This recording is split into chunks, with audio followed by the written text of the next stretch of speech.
사실 두 선생님이 말씀하신 그런 현상이 감각의 전환으로서 아주 집중적으로 나타났어요. 세기말적인 현상인데 괴테의 색채론이라든가 이런 헝가리의 위대한 생명학자 프루키니에라는 사람이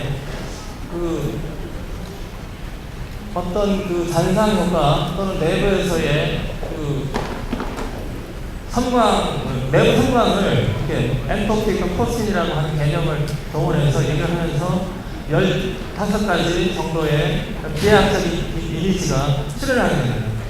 그리고 그것이 암각화 안에 있는 또는 동물연파 안에 있는 들소그림 옆에 그런 비해학적 이미지하고 기묘하게도 일치한다는 이론하고 부합을 하면서 센세이션을 일으키겠죠. 그리고 사실은 그것이 은밀하게 이번 강좌에 잠복돼 있었어요.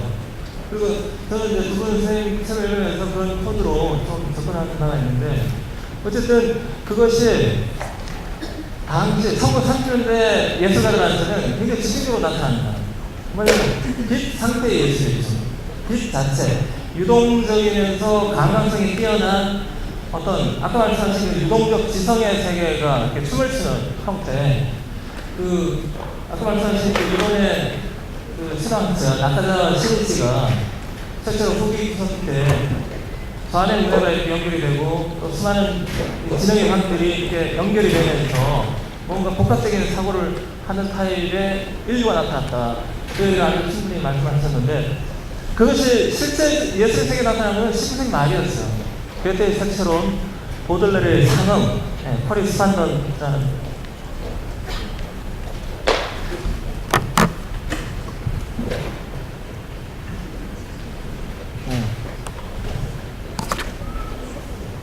그 다음에 랭고의 시, 그 다음에 알렉산더 스크리아빈의 프로메테우스.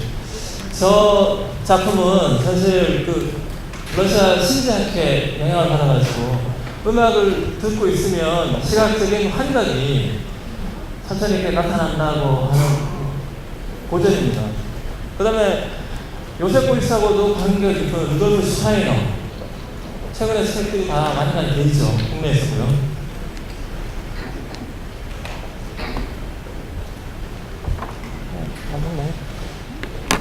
제가 앉아서 하겠습니다. 스크리아빈의 유명한 신비 화음이라는 피아노예요. 모든 음색을 이렇게 색채로 다 도열을 했었는데, 사실은 백남전의 이 영향을 많이 받았습니다. 제 기억으로는 70년대 중반에 스크리아빈의 이 청각의 사운드의 세계가 한각의 세계로 넘어가는 것 통해 가지고 비디오 아트를 기획하게 됐다, 이런 얘기를 하게 되죠. 그리고 백남전이 교양목차의 5번에 램보의 시를 이렇게 인용합니다. 되찾았다. 무엇을? 영원. 그래서 태양에 섞인 바다. 모든 감각이 이렇게 통합되어 있는 어떤 장면을 램보를 통해 가지고 표현하고자 하는 그 장면입니다. 네, 바타이의 에로티즘에는 이 식구에 대해서 이런 해설을 달고 있죠. 신은 우리를 죽음에 얘기한다. 그리고 보들레르 역시 인용을 하고 있는데요. 굉장히 유명한 시죠. 어둠인지 빛인지 광막한 어스름의 깊은 하빌 속에 긴 메아리 멀리서 찾아들듯 색과 소리와 향이 서로 상응하네 라는 문제적인 시입니다. 바실라의 순간의 미학이라는 책에 역시 이 시에 대한 평가가 나옵니다. 그것은 오직 한순간 안에서의 감각적 존재의 성화인 것이다. 그러나 향기, 색깔, 소리를 연결시키는 감각적 동시성은 보다 깊은 동시성을 이끌어내게 한다. 이때의 동시성은 사실은 synchronicity-라는 표현을 획득하게 됩니다. 또 아까 박문호 선생님이 말씀하신 통섭이라는 원래 단어는 컨실리언스인데, 그 단어에 원래 부활시킨 사람은 윌리엄 웨웰이라는 사람이었죠. 그 사람이 처음 컨실리언스라는 단어를 썼을 때 역시나 동시성하고 같은 개념으로 썼습니다. 무슨 얘기인가 하면, 내가 느끼고 있는 어떤 상태가 외부적인 상황으로서 현상이 일치된다는 거죠. 그러니까 내 속에 일어나는 현상이 바깥에서 그대로 일어난다. 그런 의미에서 동시성이라는 개념을 컨실리언스, 통섭이라고 좀 되어 있는데 그것이 윌리엄 웰이 19세기에 처음 썼을 때는 좀 다른 의미였어요. 백남준이 그걸 받아가지고 수많은 개념들을 이렇게 뿌리게 되는데 이와 같은 개념입니다. 전부 다. 아까 이제 말씀하신 개념의 어떤 분류 체계를 백남준 스스로 이렇게 했었는데 첫 번째 1963년 전시에 아까 박문호 선생님이 말씀하신 스노우 또는 화이트 노이즈라고 하는 TV에서의 그 지지 그리는 그 현상을 바로 쓰게 됩니다. 10석대의 TV에다가. 그리고 65년에 그 윌슨과 펜지아스라는 물리학자가 전파 망원경을 통해 가지고 그 최초로 관찰하게 되죠. 2년 이전에 그 작품을 발표합니다. 근데 그 당시에 썼던 에세이에 보면 이 화이트 노이즈 안에는 영상이 잡혀 있는 것보다 훨씬 많은 형태의 정보가 포획된다라는 표현이 나옵니다. 실제로. 그래서 그 137억 년 전에 그 빅뱅의 흔적인 우주 배경 복사 그 선을 작품화한 첫 번째 작품이에요. 비디오 아트의 탄생 자체가 137억 년 전에 빅뱅의 흔적을 TV를 가지고 작품을 합니다. 실제로. 그리고 이런 개념들을 쫙 발표를 하죠. 근데 개념들을 보시면 굉장히 놀라운 현상이 있습니다. 굉장히 사이버네틱스의 언어 또는 뭐 요즘 인지과학 또는 뇌과학의 언어하고 그 다음에 그 뭐라고 할까요? 마음의 현상이라고 해야 될까요? 짬뽕이 되어 있어요. 그러니까 테크놀로지의 세계, 마음의 세계를 연결해주는 사이버네틱스가 당시 예술가들한테 어필하고 있었는데 백남준이 그 교량을 만드는 과정에서 이런 개념들을 만드는 거죠. 너무나 놀랍지 않은가. 그래서 꼭 이런 자리가 있으면 한번 물어보고 싶었어요. 전문가 분들한테. 네. 좀 문장의 형태로 60Hz 파동의 신비로운 삶과 이거는 파리 무랑루즈에서 그 캉캉춤을 추는 무희들이 봤을 때 이런 신비로운 성광이 생긴다. 즉 나의 뇌 속에서 이런 성광들이 마구 분출한다는 의미로 사용합니다. 그리고 자신의 비디오 같은 걸 봤을 때도 그와 같은 내부 성광이 자극된다는 표현을 쓰죠. 두뇌의 전기, 자기, 진동은 전자선으로 이어질 수 있을 것이다. 비디오는 인연을 묶는 신. 굉장히 급진적인 비전을 여과 없이 마구 이렇게 분출했었는데 지금 우리가 알고 있는 미디어라고 하는 고정되어 있는 그 형태 우리가 좀 갇혀있는 경향이죠. 근데 최초의 미디어 아트는 그런 타입이 전혀 아니었습니다. 91년도 요셉 보이스 추모굿을 하고서 남긴 문서에 이런 표현이 나옵니다. 정신, 그것은 두 가지 타입인데 얼음빙, 어른, 장자. 곧 어른 정신 자체인데 미디어와 굿 이런 표현을 쓰죠. 그리고 그로부터 4년 후에 이런 수혜를 남깁니다. 미디어라는 것은 중세 신학의 개념으로서 신과 교류하는 수단, 매체를 의미하는 낱말이다. 이것이 서양에서도 마찬가지입니다. 중세 신학의 개념이기 때문에 우리한테도 역시 샤머니즘이 있기 때문에 동일한 개념을 형성하게 되죠. 신과 교류하는 수단, 매체 이것이 미디어인데 굿이라는 리추얼 자체도 의미하게 된다는 겁니다.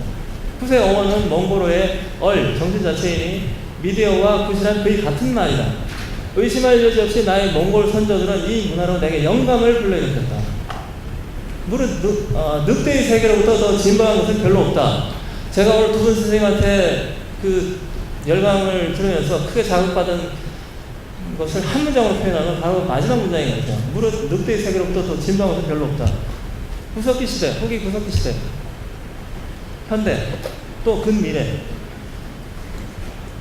예술을 한다라고 하는 그 장에서 우리가 새로운 매체를 잡는다든가 또 새로운 아이디어를 쓴다든가 하는 것이 마치 한 걸음 더 나아간다든가 또는 진보를 했다든가 이런 착각을 불러일으킬 수 있죠. 근데 실제로는 오늘 강연을 들으면서 특히나 그것은 정말 착각에 지나지 않은가. 그리고 백남준이 얘기했던 이런 말들이 얼마만큼 다시 호소력을 갖는가 느끼게 됩니다. 그 신학 영화사를 찾아봤더니 역시 이 미디엄이라는 말이 중간에라는 그 어원을 봤는데 첫 번째는 뜻, 두 번째는 매개 수단, 화해 중재, 또 세 번째는 영매 무당. 서양에서는 헤르메스라고 하는 그 죽은 자를 조성에 보내는 그 메신저로 사용하게 되는데, 백남주는 그걸 대감굿이라는 형태로 포용하게 되죠. 근데 최근에 그 발전 베냐민 연구자 중에 조효원이라는 분이 있는데, 베냐민이 미디움이라는 개념을 사실은 성경의 창세기에 나오는 빛이 있으라라고 하는 신의 말씀으로부터 출발한다는 도전적인 그 발표를 하신 적이 있어요. 즉, 백남준이 얘기하는 미디엄 개념하고 베냐민이 얘기하는 그것은 기묘하게도 일치합니다. 그래서 이 조효원 씨는 적절한 번역으로 매체라는 말보다는 중심 또는 중심 잡기라는 표현을 추천하고 있어요. 그러니까 지금 한국에서 베냐민 붐이 다시 불고 있죠. 참조해야 될 부분은 이런 부분이 아닌가 싶습니다. 그리고 우리가 생각할 때 신의 말씀이라는 것은 우리 샤머니즘 안에 있습니다. 공창 토언, 공중을 향해서 이렇게 소리를 지르고 언어를 토하는데 복화무라는 표현을 쓰죠. 복화무 또는 해줄무. 일반무가 그냥 무당의 목소리로서 이야기를 한다면, 신탁을 한다면, 해줄무는 신이 직접 강림하거나 출연해가지고 신탁을 하는 행위입니다. 그래서 어린애의 영혼을 통해서 말을 한다고 믿기 위해서 어떤 술수를 행한다라고 사이비가 많겠죠. 하지만 개념적으로는 엄밀하게 이런 게 있습니다. 세종실록에도 그 말이 나오고요. 정정실록이나 영조실록에도 나오죠. 그리고 영화 라쇼몽에 보면 확실하게 그 장면을 볼 수가 있어요. 귀신이 들린 자, 태줄무당이 거짓말을 하는 장면을 보죠. 라쇼몽의 가장 충격적인 장면입니다. 그리고 백남준이 그 개념들을 더 가속화시켜서 말이라는 것과 달리는 말과 중심이라는 뜻의 마루, 그 다음에 마을, 마음, 이 미음자로 이루어져 있는 이 말들을 계열화를 시킵니다. 이거를 한국 고우사전을 뒤져보면 어근을 발견하게 되는데 묵그리입니다. 묵그리 또는 묵그리라고 하죠. 신에게 질문을 던지고 신이 그에 답을 하는, 신탁을 하는 이 말들 전체가 신과의 교류, 소통이라는 의미를 가지고 있어요. 이런 식으로 미디어 개념을 잡으면서 아까 말씀드린 것처럼 점차 발전하고 있는 미디어 테크놀로지의 흐름에 편성해가면서 또 인간의 두뇌 속에 또는 마음의 장에서 펼쳐지는 것을 어떻게든 연결해 보려고 했던 그 사람 중에 한 사람이 백남준인 거죠. 히치콕의 현기증이라는 영화 오프닝 장면을 보면 늘 속에서 처음에 눈에 클로즈를 하면 거대한 나선 은하가 이렇게 기어 나옵니다. 두 마리 뱀처럼 얽혀가지고 나카자 시네스가 그와 유사한 얘기를 하죠. 모든 형태가 유동적인 것이 되고 색채가 선명해지며 빛이 어지럽게 교차해 마치 광대한 우주 공간을 떠다니는 듯한 엄청난 행복감을 느끼게 되죠. 그리고 이 사람은 또 이 말을 이어가게 됩니다. 그 우리 뇌에서 DNA가 잘 정확히 모르겠어요. 뇌과학 공부를 그렇게 하질 않아서 모르겠는데 프루키니에, 잔 에반젤리스타 프루키니에라는 사람에 따르면 추상체에서 간상체로 옮겨갈 때 색채 변조가 일어나고 그것이 어둠 속에서도 똑같이 발현된다라고 합니다. 아무것도 없는 어두운 동굴 있죠. 어두운 동굴 속에 빛이 있을 리가 없죠. 그 속에 있음에도 불구하고 어느 순간에는 자연적으로 빛을 보게 된다고 합니다.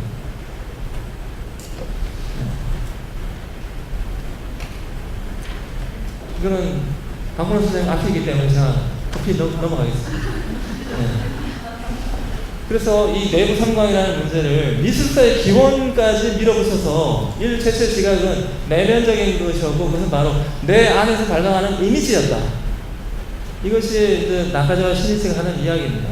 들소그림을 볼 것이 아니라 들소그림 옆에 있는 그 주변에 있는 이상한 패턴들이다. 아까 이제 그 신범수 선생님 말씀하신 반구대라든가 천전에 있는 암각화가 아주 특징적이죠. 초기에 프루키니에가 정리했던 문양들입니다. 그리고 현재는 이와 같이 15가지 정도 정리가 되어 있다고 합니다. 이런 형태가 1963년 백남년 첫 번째 전시에 텔레비전에 그대로 나옵니다. 풀스위치를 이렇게 눌렀을 때 폭발한다든가, 또 자석을 갖다 댔을 때 물결 친다든가, 다양한 형태들이 전시가 됐었죠. 네. 박문호 선생님의 뇌 생각의 탄생이죠. 그 책의 한 부분을 제가 사진을 찍었습니다. 시각과 관련된 중요한 실험이 있습니다. 평판의 전구를 방사선 패턴으로 배열하여 전면한 후 원소를 마취시키고 방사선 추적 물질을 가지고 시각 영역을 추적해봤어요. 그랬더니 빛의 방사 패턴과 같은 위상 구조가 원숭이의 시각 기질에도 그대로 나타났습니다. 제가 아까 보여드린 그 내부 선광이 원숭이라고 하는 개체한테도 나타난다는 이야기죠. 백남준의 대표적인 작품 중에 하나는 TV 크라운. 끊임없이 변하고 있습니다.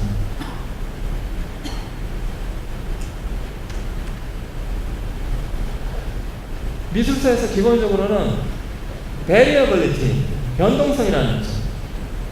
그리고 미결정성. 하지만 좀 다른 관점에서 바라봐야 되는 것이 아닌가.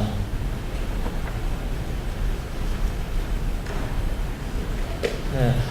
1960년대 히피 세대들이 한각을 통해가지고 그 빛의 체험을 좀 더 증폭시킨 바가 있습니다.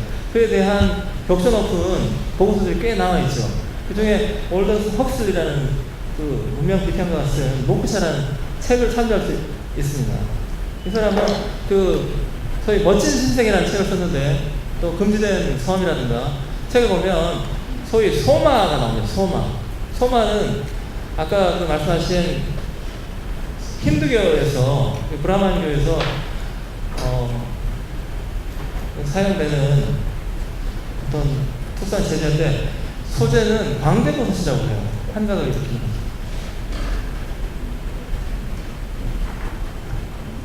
그리고 이분은 정확히 제가 모르겠어요. 신빙성이 있는지 모르겠는데, 생각은 이 내부 선광의 표출 현상이며 그 원형은 내부 시각이다.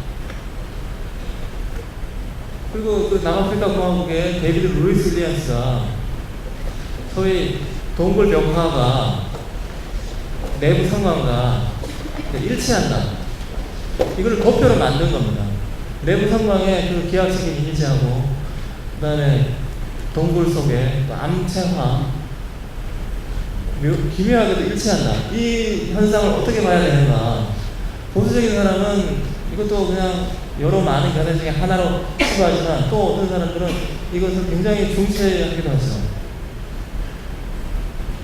네, 아까 말씀하신 그 로돌프 알 이나스의 그 뇌과학의 고전, 꿈꾸는 기계의 진화에 거의 비슷한 소재를 발견하게 됩니다.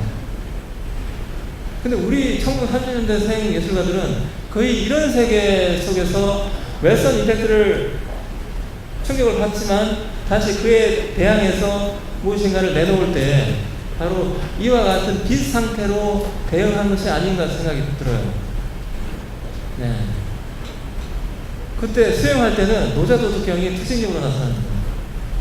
두 번째는 빛 상태의 예술이라고 할 수 있겠죠. 지난 2월 달에 그 임충섭 작가 회고전이 국립현대미술관에서 있었는데, 그때 그분이 말씀하신 것이 달 그림자에 대한 얘기였습니다. 이황과 기대승의 그 사관 친정 그 논쟁 중에 한 장면인데, 물에 비친 달을 보고 논쟁을 했다고 합니다. 태계 선생이 저 달 그림자도 달이다라고 했는데, 기대승은 그 어찌 그것이 달이겠습니까? 단지 물일 뿐입니다. 라고 이렇게 하면서 결렬이 되죠. 사단 실정에 관한 이야기를 비유적으로 두 분이 이렇게 다퉜는데, 임충섭 선생님은 태계 선생이 만약에 지금 살아 들어온다면 나의 그와 같은 또 디지털 이미지의 세계가 실제로 구현된 것을 보고 굉장히 기뻐하셨을 것이다. 그런 논평을 하고 계시죠. 그리고 뉴욕 한복판에서 그 빛의 이야기를 이런 식으로 정리를 합니다. 나의 옛날 나의 이웃 동네 가래골 할 때 멍심이 우렁대 어린이 살구머리 동문이, 이게 뭐냐면요, 문살에 창호지를 바른 불투명한 창문입니다. 바로 그 공간들은 문살과 창호를 통한 빛의 이야기였다. 나는 이 먼 곳에와 옛날 빛의 시간과 공간, 그리고 지금의 그곳에 고리를 만들고 있다. 이 어휘는 너무도 멋스럽게 두 뜻을 함께 하고 있다. 정말 깊은 뜻을 담은 순수한 우리말이다. 미술은 바로 이 틈의 작업이 아닐까, 이런 이제 스테이트먼트를 쓰고 있어요. 빛이라고 하는 한 글자. 근데 그것이 틈이라는 것을 통해 가지고 빛을 사용하시죠. 그러니까 그 빛이 옛날의 그 시공간, 그 빛을 통해서 옛날의 시간과 공간을 걸 수 있는, 관계를 맺을 수 있는 고리를 만드는 매개체로서 틈, 아까 얘기했던 미디어니, 또 미디어스라고 하는, 즉 사이간자죠. 사이간. 즉 미디어라는 의미를 이렇게 풀어가지고 얘기를 하고 있어요.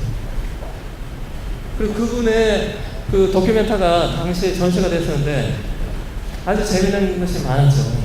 건축, 정자, 전통. 그 삼각형을 보시면 비디오는 달입니다. 건축은 개념으로서의 전통입니다. 텍스타일은 방법으로서의 조형 개념입니다. 이렇게 삼각형을 구도를 만들고 있습니다. 또 눈을 감는 버릇. 사람은 눈을 감는다. 특히 우리는 눈을 감고서 본다라고 주장을 하죠. 뒷부분에 아마 나올 텐데 서광절 선생인가요? 그분이 한국 경사서에 보면 소위 반관이라는 얘기를 하시죠. 보지 않음으로써 임을 관물한다. 물로서 물을 본다라는 특별한 주장을 하고 계신데 그에 비슷한 이야기를 하고 계세요. 이런 에세이가 굉장히 많습니다. 월인 천지, 월인 천강을 땅이라고 하는 버전으로 이렇게 옮겨놨습니다. 달님은 동양의 문화권에서 왔고 햇님은 서양의 문화권에서 왔던 것 같다. 그 두 님은 빛을 발한다. 빛은 우리의 전통 문화 중에서 성장과 혹은 진화를 걸친 하나의 중요한 현대 조형 언어의 맥을 이루어왔다고 본다. 그리고 우선 내 설치 작업의 중요한 내면이 되어졌다고 본다. 실제 그 전시를 보신 분들은 이 말이 얼마나 명확한지 이해하실 겁니다. 달빛 스타일로 무엇인가가 극하게 이렇게 빛의 변화상을 그리게 되죠. 이것은 백남전의 이야기입니다. 역사화되기 이전에 역사를 좋아한다. 신석기 시대 이런 데 관심이 많다. 그리고 그대로 내려올수록 역사가 다 엉터리다. 그리고 20세기 역사라는 건 테크놀로지가 주도해온, 어떻게 보면 자연과학과 공학의 역사죠. 근데 이런 주인공들에 관해서는 역사 기록이 없다. 그래서 나는 역사를 믿지 않는다. 역사책도 보지 않는다. 그런 것들을 쭉 걷어내버려야지 진짜 역사가 보이기 시작한다. 역사관도 얘기를 하셨어요. 근데 그 주축은 사실 노자입니다. 노자라는 작품들을 만드셨어요. 무의자에 로봇으로. 그런데 항상 이 TV의 개수가 정해져 있는데 10서부터 이상은 쓰지 않습니다. 왜냐하면 몽골 시베리아 샤머니즘에서 최고 길이라는 숫자가 13이기 때문에 쓰지 않습니다. 또 이런 얘기를 합니다. 네트워크라는 것 자체가 노자의 도와 비슷한 것이다. 텔레비전이든지 네트워크든지 인연이 많은 거니까. 텔레비전의 인연하고 전자회로의 인연하고 인생의 인연, 도교, 불교의 인연이 다 같은 것이다. 또한 어제 참석하셨던 선생님 김은 선생님이 1995년 광주 비엔날레 때 시사전을 국장을 하셨어요. 그 신분으로 인터뷰를 하셨는데 그 인터뷰가 아주 백미입니다. 백미. 그 중에 한 장면인데요. 이런 얘기를 하시죠. 서양 아방가르드의 정신적 핵심부에는 공의 사상이 자리 잡고 있습니다. 플럭서스 운동은 노자의 영향을 크게 받았죠. 노자의 자유를 예술을 통해 구현해보려는 열정이 있었습니다. 노자의 한 줄은 장자의 100페이지에 해당하죠. 저는 학생 때 천가르 선생님한테 노자를 배웠는데 그분의 명강에 넋이 나갔었지요. 다른 문헌을 보면 신채호의 조선 상고사를 배웠다는 얘기도 나옵니다. 천가르 선생님한테 착실하게 우리 고전에 대한 교육을 받으셨어요. 그런데 이런 서양을 가르치신 분이 서양 한복판에 가서 플럭서스 운동을 하는데 그 예술가들하고 노자를 읽고 토론을 많이 했습니다. 그들 사이에서. 노자라는 것이 대부분 달신 또는 월산화복하겠죠. 산에게서. 이거는 중국의 신화학자 예수시인이라는 사람이 쓴 노자와 신화라는 책의 한 장면입니다. 그 산해경이 전체가 달신 종교에 의해서 그 코드가 지배가 되고 있다. 산해경이 묘사한 모든 신령과 신화는 모두 달신과 달산을 근거로 한다.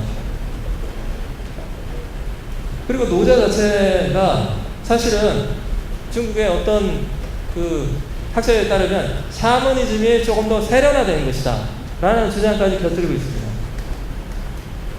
네, 이걸 볼 수 있으면 좋은데요. 제가 간단히 설명드리겠습니다. 네. 1969년에 발표한 일렉트로닉 문, 전자달 넘버 2인데 이때 썼던 것이 드뷔시의 클레어 드 루네, 즉 월광이라는 작품이에요. 서양 음악에서 달을 주제로 한 작품을 손을 꼽아보세요. 베토벤의 월광이 있죠. 쇤베르크의 달에 올린 피에로가 있죠. 쇤베르크의 정화된 밤이 있습니다. 그리고 드뷔시의 월광이 있을 뿐이에요. 화성학이라고 하는 것이 파괴되면서 대입법적인 체계가 만들어졌을 때 음이 굉장히 불안정해졌죠. 자체가 해방감을 맞이하면서 그랬을 때 그 모호한 음색을 표현하기 위해서 갑자기 달이 들어왔는데 그것도 매우 짧게 들어왔습니다. 백남준의 1975년 대표작인 달은 가장 오래된 TV다라고 하는 16대의 그 TV 수상기 설치물이 있는데 그 마지막에 보면 베토벤의 월광이 이렇게 틀어져 있죠. 그리고 또 하나가 이 작품에 틀어져 있어요. 드뷔시. 아주 특징적으로 이렇게 되어 있어요. 그리고 백남준 선생이 하는 얘기가 우리가 너무 이렇게 주눅이 들어있다. 우린 역사를 정말 못 본다. 선진이라는 데 가봐도 후진이 있고 후진이라는 데 가도 선진이 있다. 내가 일본에 가보니까 일본이 아무것도 무서울 게 없더라고. 그냥 우리랑 똑같았어. 이런 얘기 하시고 또 날 자꾸만 서양에서 다 배우는 사람인 줄 아는데 난 사실 내 인생을 결정지은 사상이나 예술을 바탕 이미 내가 한국을 떠나기 전에 한국에서 모두 흡수한 거거든. 이런 얘기 했어요.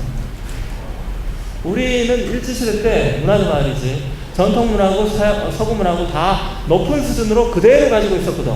나는 그걸 흡수한 거야. 그리고 내가 내 속에 가지고 있었던 전통문화하고 서양의 아방가르드가 결국 비슷한 거라는 걸 내가 나중에 발견한 것 뿐이지.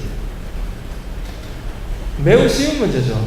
아까 말씀하신 통섭이라는 문제가 백남준의 내면 속에서는 간단하게 쉽게 얘기하는지 모르겠지만 간단하게 해결이 되는 것 같습니다. 당시 한자 문명과 신학문 사이에 있기 때문에 가능했을 수도 있겠죠.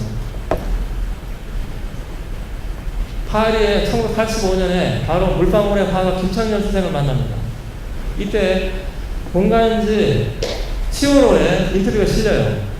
김창렬 선생 인터뷰를 보면 노자 도덕경 얘기가 여전히 나옵니다. 이 당시 사람들은 전부 노자 얘기를 하지 않으면 해결 수가 없었어요. 노자는 자신의 마음이 다치지 않으면서 세상을 수동적으로 경험할 수 있는 한 가지 방법이었던 것 같아요. 모든 예술가들이 그렇습니다. 그리고 물방울들 그리셨죠. 물방울. 너무나 지겹죠. 글자가 적혀져 있는 가운데 물방울이 있는 작품도 있습니다.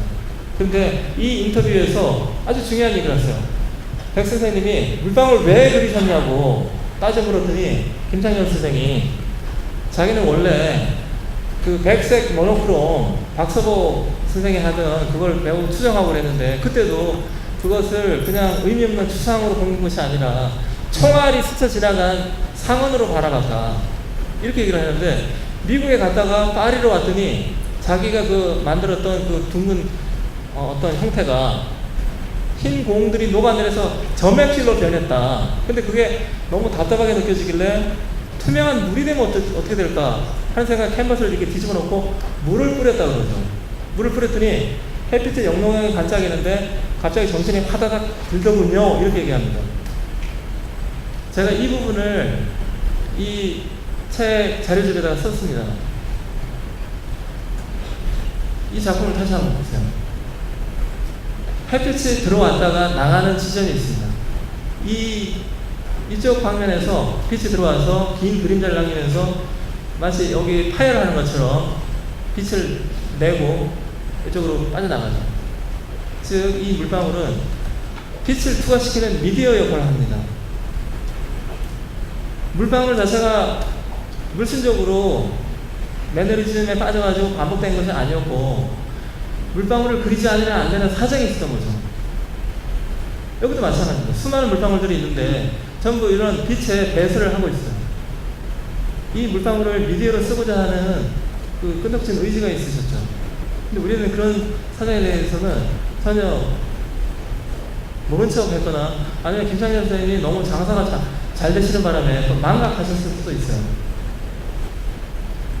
어쨌든 그 최초의 개념을 설정할 때는 이와 같은 타입으로 하셨던 겁니다. 여기 와 계신지 모르겠는데요, 주재환 작가 작품을 한번 간단하게 보시기 바래요. 이분은 빛 자체를 미디어로 어떻게 옮겨놓지는 않으세요. 하지만 베트남 전쟁 때 자신을 분신했던 그 띡광득이라는 베트남 승려입니다. 그 상과 반가 사회상을 대입법적으로 이렇게 연결 지으세요. 항상 이분 작품에는 대조적인 어떤 방식이 있습니다. 서로 마주보는 방식이 있고, 멀리서 아파트 헬기가 날아오고 있죠. 폐허가 되어 있는 그 로만 폴란스키의 영화 그 스틸이 배경을 이루고 있습니다.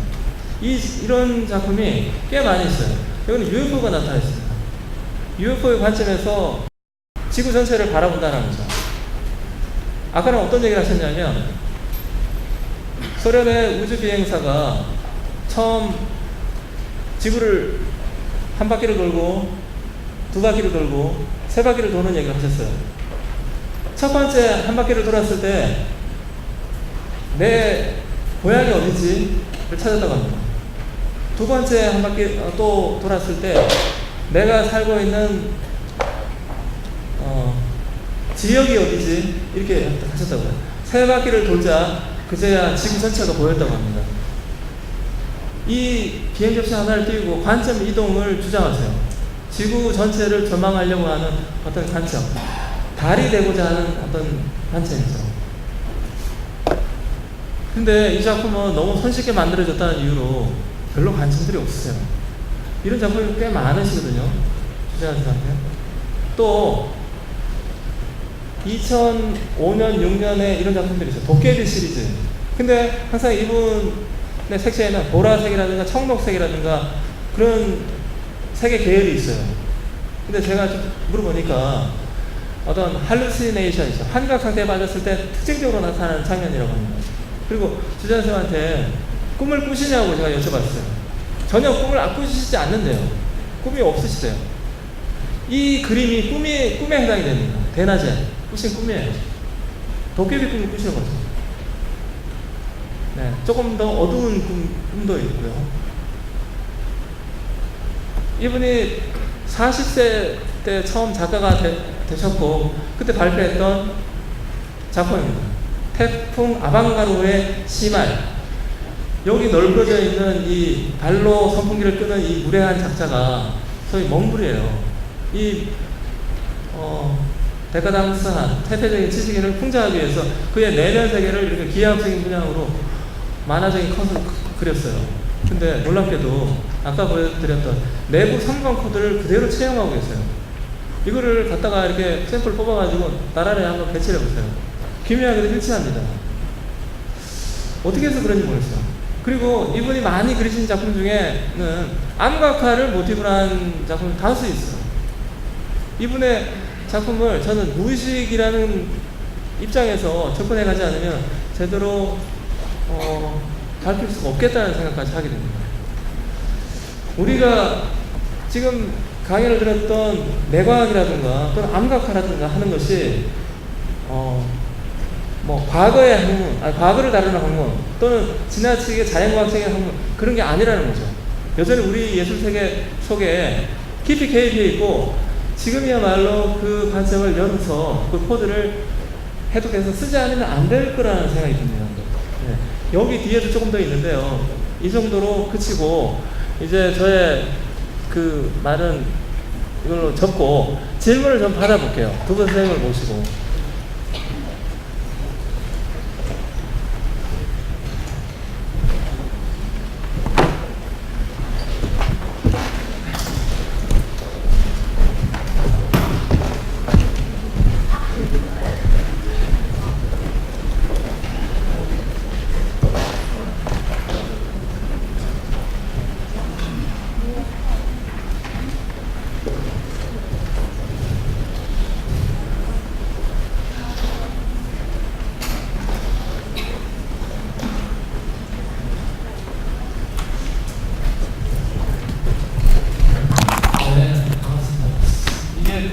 썸머 아카데미 경계를 가로수길인데 경계를 가로수길이라고 하는 프레임 자체를 저희가 가로수길이라고 하거든요.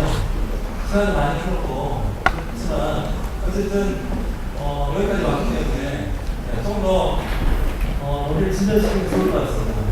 근데 제가 질문을 하기보다 많이 얘기했기 때문에 백석에서 먼저 질문을 하시면 좋을 것 같습니다. 설명 들어주시죠. 혹시 선생님도 상호간에 좀 하실 얘기가 있으실 것 같은데 먼저 수 교수님부터 특히 아까 박문호 선생님 강의를 다 들으셔서 그 선생님 강의 잘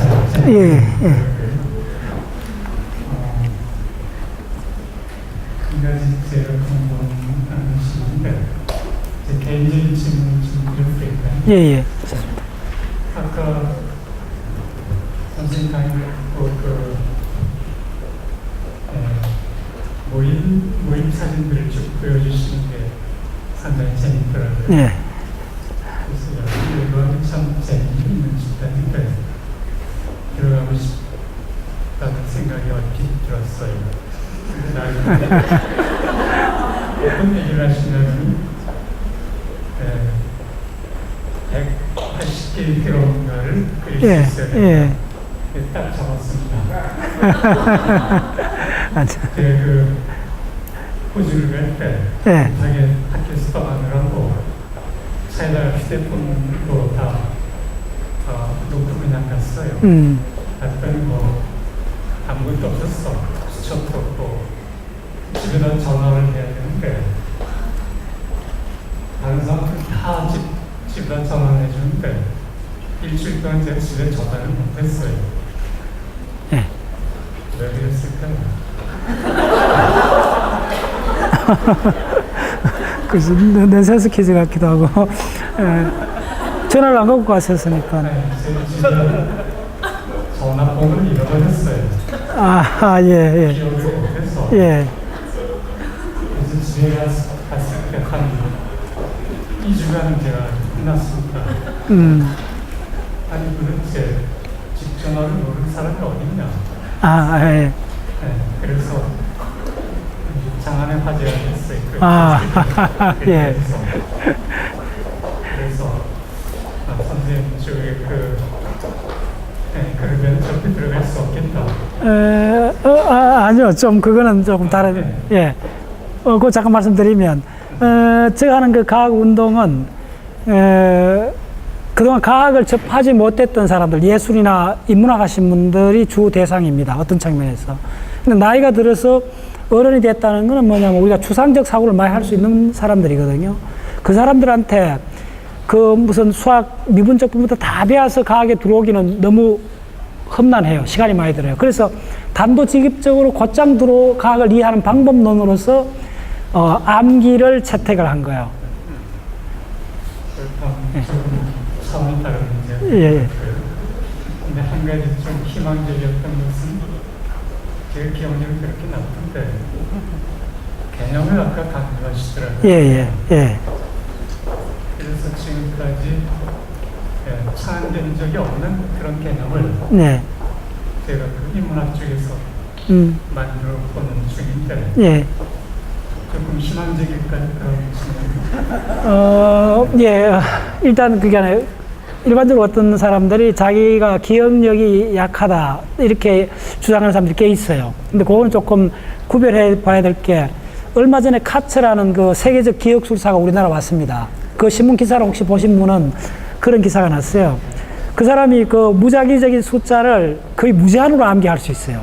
근데 그 사람이 자기 딸 전화번호를 몰라요. 기억을 못해요. 그 기사가 나와서 이제 무슨 이야기 핵심 뭐냐면요. 바둑이나 장기를 대부분 그쪽 전문가들은 복기를 할 수 있어요. 근데 바둑이나 장기 이외의 것은 못해요. 그래서 우리가 먼저 내각에서 기본 사실은 뭐냐면 인간의 기억 능력은 용량은 무제한이라는 게 1970년대에 그 결정이 났어요. 기억 용량은 무제한이고 그러면 어떤 사람이 기억이 많다 적다 이 문제는 어떤 문제냐 하면 자기가 관심 있고 의도적 하는 분야는 어떤 형태로든 기억할 수 있어요. 기억하려고 하는 의지가 중요한 거지 그 능력이 제한이 없습니다.